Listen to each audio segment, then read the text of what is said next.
एक अमरावतीचं एक सरपंच आहे बघा, वाटल्यास मी तुम्हाला त्याचं नाव पत्ता देईन. तो माझ्या इथे आला, त्याने एवढे झाडं हे पाहिले, काम पाहिलं, इतका खुश झाला तो. म्हणे दादा आमच्या गावात करायचं तर काय करायला पाहिजे. मी म्हणलं तू सरपंच व्हायला पाहिजे, त्याशिवाय काय होत नाही. तो म्हणे मी कसं काय सरपंच होईल म्हणे. म्हणलं राय उभा केलं लोकांना, ते केलं, राहायला उभा आणि योगायोग लोकांनी त्याला सरपंच पण केलं.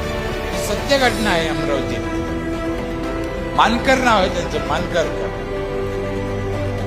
पालवे साहेब. त्याने 72,000 झाडं लावले, 72,000. आणि 72 महिला रोजगार हमी त्या झाडाचं काम करायला आहे. 72 महिला आहे, 1,000 झाडं मग 1 महिला. आता झाडं मोठाले झाले मस्त, मी जाऊन पाहिले.